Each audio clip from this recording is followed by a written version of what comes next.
kembali lagi ke dialog kita mengenai tantangan dan peluang pendanaan UKM. Nah, kita ingin bahas lebih lanjut. Tadi mengenai pasar, Pak Agus, pemerintah pusat, kan begitu Pak? Apa nggak ada Pak program yang mungkin mau menghadirkan pasar-pasarnya lagi sehingga nanti juga pendanaannya juga bisa bergulir lebih baik gitu Pak? Oh ada tentunya ya. Kami juga melaksanakan program yang mendukung ke arah bagaimana memperluas pasar. Misalkan pembangunan secara fisik ya, kita lakukan misalkan baru-baru ini di Sulawesi Selatan ya, kita bangun yang namanya Celebes Convention Center. Ya, kita juga di Jakarta sedang menyiapkan satu tempat yaitu SPC ya, Smesco Center gitu ya. Jadi pusat pemasaran ke UKM. Di situ tempat yang disediakan untuk bertemunya buyer dengan produsen. Ya. Kemudian di Jakarta juga melalui Dinas Koperasi dan UKM mengembangkan beberapa pasar tradisional ya. Salah satu contoh misalkan di Blok S gitu ya. Itu kemudian di Bandung kita sedang merencanakan untuk mengembangkan Senbik ya, jadi ada Sentra Bisnis KUKM ya. Banyak ya. Tapi hal yang menarik ya dari Pak Glenn sampaikan tadi, ternyata memang koperasi ini ke depan dan saat ini juga mulai dipercaya oleh bank perbankan. Ya. Jadi terbukti tadi Pak Glenn dari omsetnya 600 miliar ya, 70% itu bisa disalurkan melalui swamitra, di mana swamitra itu ya koperasi. Nah, kita juga bersama Bank Indonesia mendorong tumbuhnya suatu linkage program gitu antara bank umum dengan koperasi. Beberapa waktu yang lalu sebagaimana sudah diberitakan bahwa 57 koperasi itu mampu menyerap 576 miliar. Itu kepercayaan. Jadi sebetulnya bank ini justru komitmennya besar untuk menyalurkan kredit kepada UKM melalui koperasi. Dan begitu juga koperasi itu sebetulnya kalau kita gali potensinya, mereka juga banyak yang memang bankable gitu. Nah, jadi tugas pemerintah bersama Bank Indonesia dalam hal ini mendorong, memfasilitasi, mempertemukan antara bank umum dengan apa yang sudah dilakukan Bukopin ini kita perluas gitu. Jadi ketemu antara demand supply itu. Gitu. Bukopin itu namanya koperasi loh. Ya. Awal. Bank Umum Koperasi. Tapi begini Pak Didi, ada yang menarik satu hal ya. Bank itu di satu sisi juga sering dikatakan numpuk SBI, ya kan begitu kan? Lalu membeli SO dan sebagainya. Nah kalau Bukopin ini apa ke situ juga atau bagaimana Pak portofolio? Ya sebetulnya begini Pak, itu kadang kita unpredict juga ya. Pada fase-fase tertentu kita kadang-kadang malah kurang dana. Kurang dana ya? Saya pengalaman kami paling tidak itu 2 tahun yang lalu kita sudah hampir 100 lebih. LDR kita, loan deposit ratio. Contoh demand untuk SUP, contoh demand SUP paling gede. Paling besar. Nah belakangan ini kita aktif di dana. Nah sekarang dana lagi lebih.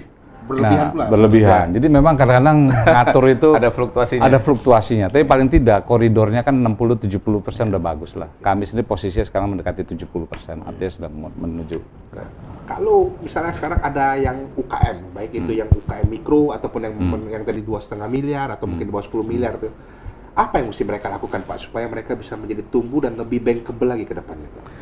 Sederhana tadi, Pak Didi sudah menyampaikan skill Pak. Sebenarnya pendanaan itu menurut kami tidak menjadi masalah yang urgent ya. Karena sekarang begitu banyak sekali lembaga keuangannya. Sekarang ini banyak sekali yang non-bank. Bapak bisa lihat di pinggir-pinggir jalan itu kayak Citylink misalnya gitu. Itu juga, Citylink apa? City Finance itu juga non-bank. Pesawat. Kalau nggak City Finance ya.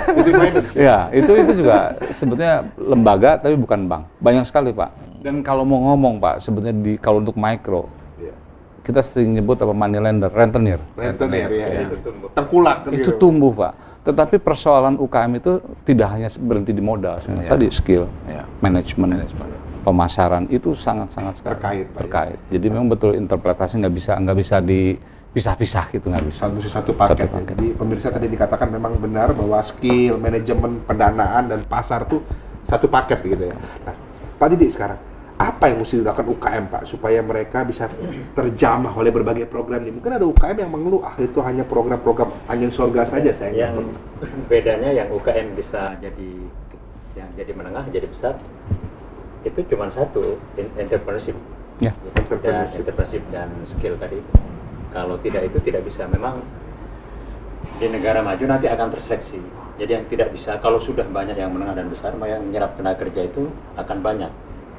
Akan banyak, sehingga di negara maju itu terjadi labor shortage. Labor shortage, Pak. Kekurangan labor ya. Kekurangan labor. Jadi nyari labor itu nggak ada, karena itu dikirim dari sini. TKI. Kampung saya. Nah kalau di sini labor surplus. Karena masih belum berkembang yang menengah dan besar. Nanti yang menyerap yang menengah dan besar itu. Nah sekarang yang bisa jadi menengah besar itu yang punya entrepreneurial. Kan banyak itu contoh. Dulu menang SDSB kan, pegang 1 miliar, tapi kan entrepreneur nggak ada, setahun habis. Tidak pernah ada orang dapat lotre itu jadi hebat. Justru orang yang tidak menang lotre, dia pinjam di Bukopin 50 juta, nanti lama berkembang. Itu ada SDM. Ya. Nah, bagus. Tadi Pak Agus kan bagian pendanaan, berusaha mendorong pendanaan. Ini hati-hati juga kata Pak Didi, kalau dorong pendanaan bisa habis juga pendanaan kalau tidak kepada orang lagi, akhirnya kan orang lagi, Pak. Betul ya. Entrepreneurship itu kan orang artinya kan, si pengusaha UKM. Bagaimana Bapak memantau dan mendorong hal ini? Ya kita di dalam melaksanakan program itu bekerja sama dengan bank, termasuk Bank Bukopin, Bank BPD, Bank Pembangunan Daerah seluruh Indonesia, kemudian Bank BRI, juga Bank Syariah Mandiri, Bank Muamalat, itu kita kerjasama. Jadi bank itu nanti mendampingi kooperasi, mendampingi pengelolaan uang itu sehingga ada pengawasan di situ sifatnya.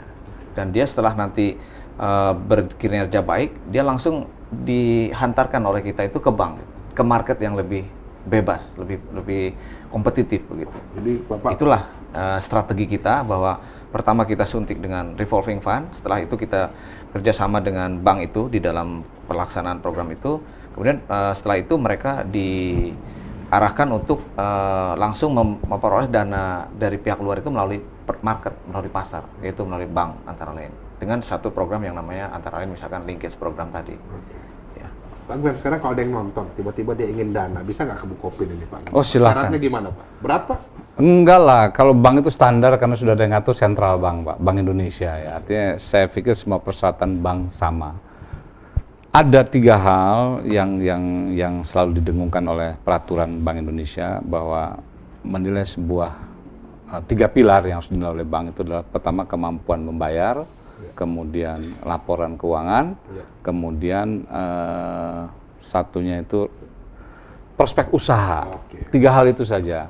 Nah untuk UKM sebenarnya bisa dilihat dari kemampuan bayar itu cukup.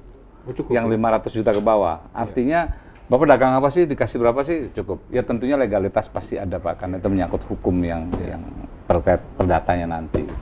Jadi sangat simpel. Sangat simpel ya tidak. Oke, pemirsa, tadi kita lalui dialog kita mengenai tantangan dan peluang pendanaan UKM. Nah, lebih lanjut lagi nanti kita ingin lihat sejenak mengenai bagaimana daripada dapur Bank Bukopin ini yang tadi mungkin berisi analisa dan lain sebagainya. Kita akan jumpai mereka di ruang kerja di Bank Bukopin ini. Mari kita ke sana. Pemirsa, kalau tadi kita lalui rangkaian dialog mengenai tantangan dan peluang pendanaan UKM, nah sekarang kita berada di lantai 7 gedung kantor pusat Bank Bukopin, di mana dikatakan disinilah tempat kredit UKM itu diproses. Nah untuk jelasnya kita akan bertanya kepada Bapak Mulyana. Benar Pak Mulyana, apa yang ada di lantai ini Pak? Ya benar, di ruangan ini adalah tempat proses kredit untuk UKM, di mana yang lebih penting adalah prospek usaha dan sumber penggalian kreditnya. Dan di sebelah saya ada rekan Edi Cahyono yang akan menambahkan penjelasan mengenai kredit UKM. Betul tadi yang disampaikan bahwa kita ini berada di lantai 7 Bank Bukopin, di mana para account officer adalah mengolah dan memproses proposal itu. Dan untuk UKM sendiri pencapaiannya dari 14 triliun, 60% kita pada tahun ini bisa dapat tercapai, dan diharapkan di tahun depan lebih besar daripada 60% sehingga dapat diserap oleh masyarakat Indonesia, khususnya di Jakarta. Terima kasih. Demikian pemirsa, tadi kita lihat bahwa betapa UKM ini sangat penting Pak ya, basisnya luas dan mereka selain daripada sistem manajemen, pasar, pendanaan yang penting, walaupun bukan pendanaan semata-mata, tapi juga ini merupakan suatu paket terintegrasi yang harus dilihat. Nah kita harapkan ke depan UKM akan semakin jaya, UKM akan lebih memegang peranan dalam ekonomi nasional, dan juga dalam suasana Dirgahayu Republik Indonesia yang ke-62 ini, kita harapkan ekonomi nasional akan bertambah kuat. Saya Tito Loho dari Indonesia Business Today. Kita berjumpa pada acara mendatang.